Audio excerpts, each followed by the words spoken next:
बता दें कि दिल्ली दंगों के आरोपी ताहिर हुसैन को एआईएमआईएम से टिकट मिला है।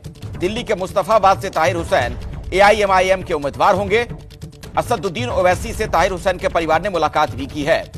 आपको बता दें कि अभी जेल में बंद है दिल्ली दंगों का आरोपी ताहिर हुसैन। हमारे सहयोगी दीपक रावत ने बातचीत की है, आपको सुनवाते हैं। एमआईएम चीफ असदुद्दीन ओवैसी से आज ताहिर हुसैन के पूरे परिवार ने मुलाकात की है और पार्टी ज्वाइन कर ली है।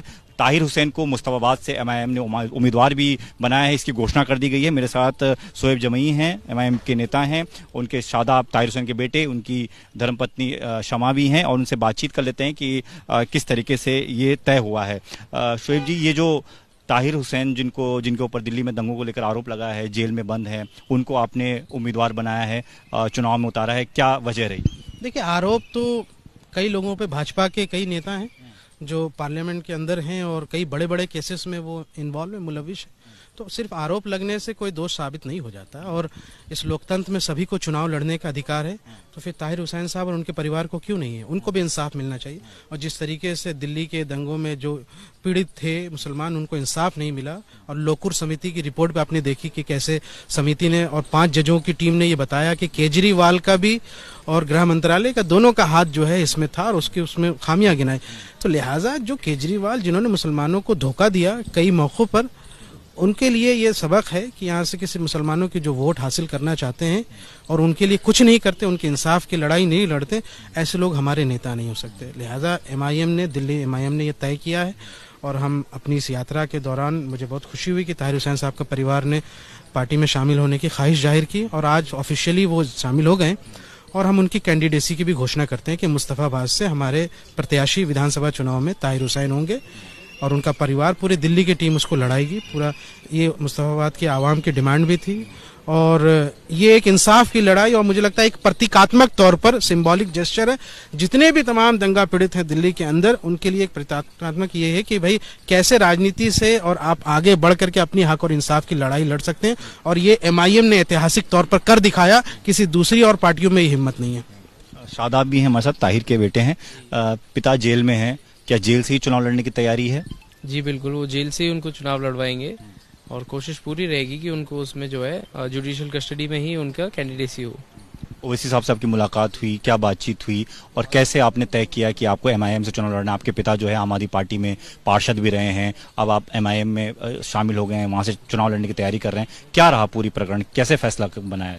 देखिए, मैं ओवैसी साहब का और जनाब इम्तियाज अली साहब का और हमारे सदर शोएब जमाई साहब का तहे दिल से शुक्रिया अदा करता हूं कि उन्होंने हमें इस हमारे बुरे वक्त में अपनाया।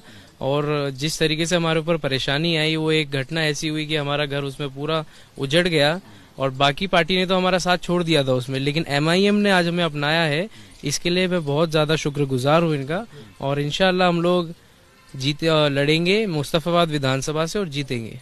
जीत का आपको विश्वास? बिल्कुल, इंशाल्लाह वहाँ की आवाम हमें वोट देगी और हमें इंसाफ की और हक की इस लड़ाई में जरूर जिताएगी। प्रेस कॉन्फ्रेंस है, उसमें विस्तार से दिल्ली के चुनाव के नजरिए से क्या हमारी रणनीति हो, कितने सीटों पर लड़ेंगे, और परिवार भी मौजूद रहेगा। आज प्रेस कॉन्फ्रेंस में हमारी शाहीन बाग ऑफिस में आप सब आइए, तमाम मीडिया के पत्रकार साथी इनवाइटेड है उसमें। सवाल ये भी है कि ताहिर हुसैन को आपने मुस्तफाबाद से उम्मीदवार बना दिया है, इसके अलावा दिल्ली में एमआईएम कितनी सीटों पर चुनाव लड़ने की तैयारी कर रही है? कुछ चुनिंदा सीटें हैं जहां पर एमआईएम इस बार चुनाव लड़ेगी, जहां हमें लगता है कि हमारी जो यहाँ से अच्छी आबादी है, यहाँ से दलितों और अल्पसंख्यक लोगों की, तो वहाँ पे हम चुनाव की तैयारियां कर रहे हैं।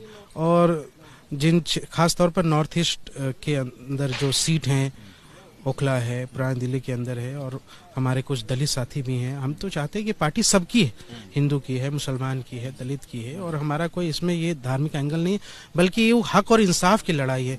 तो हमारी ख्वाहिश है हम सबको लड़ाएं और अच्छे तरीके से लड़ेंगे, जो भी लड़ेंगे मजबूती से लड़ेंगे। अलायंस किसी के साथ नहीं? भाई, हमने तो पहले भी कहा है, कांग्रेस से हमने कहा कि आइए, अगर आपको भाजपा को आप हराना चाहते हैं दिल्ली के अंदर तो हमारे साथ आइए। पर उनका अपना एक घमंड है, एक तकब्बुर है। अगर वो साथ आते हैं फिर हम उस पर विचार करेंगे, लेकिन यहाँ से अब तक ऐसी कोई बात नहीं। हम तो साथ लड़ना चाहते हैं। महाराष्ट्र में ये कोशिश की लेकिन वो विफल, और उसके बाद फिर जब वो हार जाते हैं किसी कारण तो फिर सारा ठीकरा फोड़ते हैं। तो ये नहीं चलेगा। हमने पहले ही उनसे कह दिया और आप मीडिया के साथियों से भी कह रहा हूँ कि भाई हम चाहते हैं साथ में मिलकर आइए, भाजपा को हराते हैं यहाँ से और आरएसएस को हराते हैं, उनकी हिंदुत्व की यहाँ से इस ताकत को हराते हैं जिन्होंने यहाँ से देश में यहाँ से एक नफरत का माहौल फैलाया। तो हम भी इसमें शामिल हैं, लेकिन आप एक अलग तरीके से अगर चलना चाहते हैं तो फिर राजनीतिक मुकाबला तो मैदान में ही होगा और उसको तैयार। शादाब, आपके अपने पिता से बात हुई होगी, क्या कहा उन्होंने इस बारे में चुनाव लड़ने के लिए? उन्होंने भी इसी बात को बोला। उन्होंने भी ओवैसी साहब के लिए बहुत शुक्रिया अदा करा जब हमें मालूम पड़ी कि MIM जो पार्टी हमारा साथ देगी, और उनको जिस हिसाब से बताया गया है पूरे देश में, उनको प्रचार किया गया है नफरत की राजनीति को लेकर, तो इस विधानसभा चुनाव में ये सारी चीजें हमें हक और इंसाफ हमारी आवाम बताएगी। पत्नी क्षमा भी हैं, आप कुछ कहेंगे इस मौके पर? वो शाम को प्रेस कॉन्फ्रेंस में। तो ये ताहिर हुसैन का परिवार है जिन्होंने असदुद्दीन ओवैसी से थोड़ी देर पहले मुलाकात की है, और मुलाकात के बाद ओवैसी ने ट्वीट किया है, उसमें उन्होंने लिखा है कि मुस्तफाबाद से ताहिर हुसैन को वो उम्मीदवार बना रहे हैं, पार्टी में उनको शामिल कर लिया गया है। तो MIM की तरफ से ये कहा जा रहा है कि जिन सीटों पर उनको लगता है कि वो मजबूती से चुनाव लड़ सकते हैं, उन सीटों पर अपना उम्मीदवार दिल्ली में जरूर घोषित करेंगे। और पहला उम्मीदवार ताहिर हुसैन, जिन पर दिल्ली दंगों का आरोप लगा था, जो जेल में अभी भी बंद हैं, उनको जेल से ही चुनाव लड़ाने की पूरी तैयारी है।